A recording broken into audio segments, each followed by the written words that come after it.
Well, guys, it is not great news at all from Ibrox after Philippe Clement's presser today. Danilo Pereira is out. Could be for a long term as well. He'll be out at least until the winter break was the word, as will Tom Lawrence. Also, there has been a departure from Rangers today. Hello, welcome to Glasgow Rangers Nation with me, your host, Owen David. Guys, please subscribe to the channel, help the channel to keep on growing. I remember on the live stream, I talked about my dodgy away atop. I mean, it looks good, doesn't it? But apart from that, that's the one mistake on it. It's unique. It's unique, guys. 1350 from China. Can't argue. Anyway, first of all, let's talk about Danilo before we get on to the news about Park, John Park, the scout, not Douglas Park, the ex-chairman.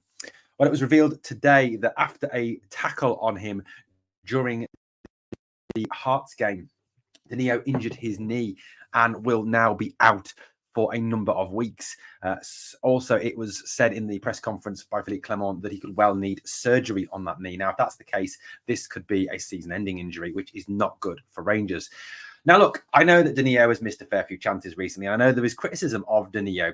The thing that I would say, though, to kind of single him out a little bit from some people have said, look, if it was Cyril Dessers, he would be getting a lot more criticism than Danilo. But I think to be honest with you, I think there is a reason why Dessers gets a lot more criticism than Danilo. Now, I'm not saying that what Danilo has done so far has been good enough. Yes, he does miss far too many chances. Of course he does. And yes, that needs to improve. Yes, that needs to get better. But so does Cyril Dessers. Now, in terms of goals per minute, I think as well, you've got a situation where Danilo's goals per minute are better, only bettered by Abdallah Sima, who obviously has been the best finisher of the club. Danilo's link-up play, his movement, his ability to drag players out wide, his ability to go out wide, his ability to cross the ball, he has a better all-round game. Now, I know he's in the team to score goals. I get that, 100% understand that, and of course, but if you look at Dessers, he's quicker than Dessers. Dessers is slow. He understands the offside rule, which Dessers clearly doesn't. Cyril Dessers has the understanding of Ted Lasso combined with Fashion Sakala of the offside rule. He can hold the ball up better than Dessers. Dessers is awful at holding the ball up. He links play better than Cyril Dessers, who kind of just stands up there and doesn't really do a lot. He's got more strength for someone who's slighter than Dessers. He's just a better all-round player, and I think in time he will become a good player. I don't perhaps think that he is an out-and-out striker. He's more a second striker maybe than an out-and-out striker. But look, the criticism of him is fair in the fact that, yes, he does miss chances and he needs to take those chances. You know, some of those chances the other night against Hearts, if he hits them first time, I think they go in the back of the net. But it's not his fault. He cost £6 million, and it's not his fault. He's Brazilian. And I think that's perhaps why at this moment in time, there is that extra expectation. But I think we've got to kind of temper that expectation with him a little bit because his all-round game is better than Cyril Dessers. That's why I'm defending him a bit. Also, £6 million for a striker these days is actually cheap.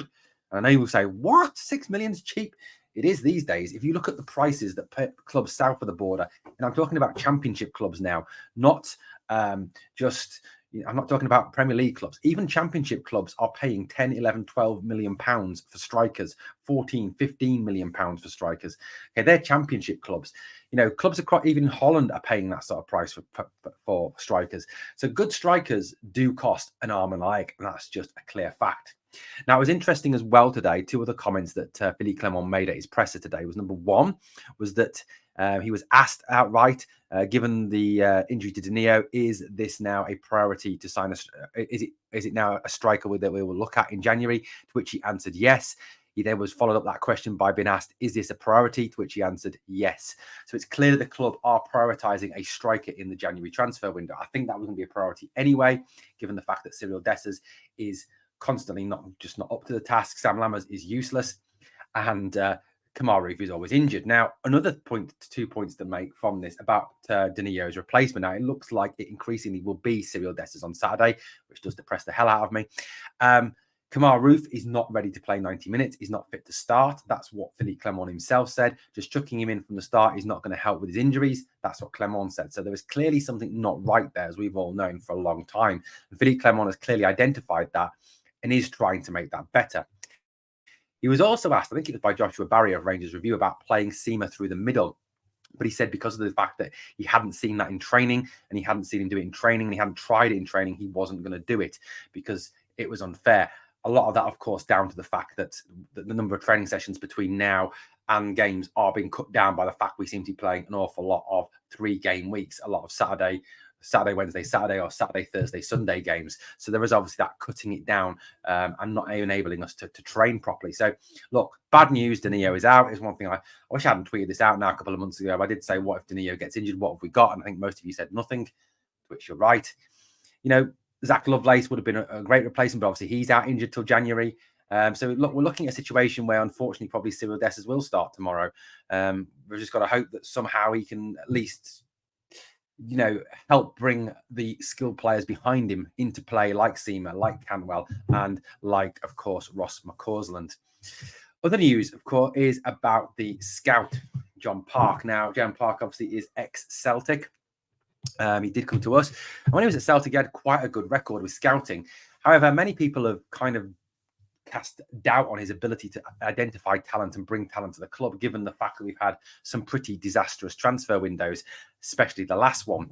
And a lot of people have, stated that obviously he's not up to the job. And there was also a suspicion that once we got into this more data-driven analysis of players and this data-driven looking at, players to be targeted and also using data to improve player performance, player fitness, etc., that Park would be surplus to requirements.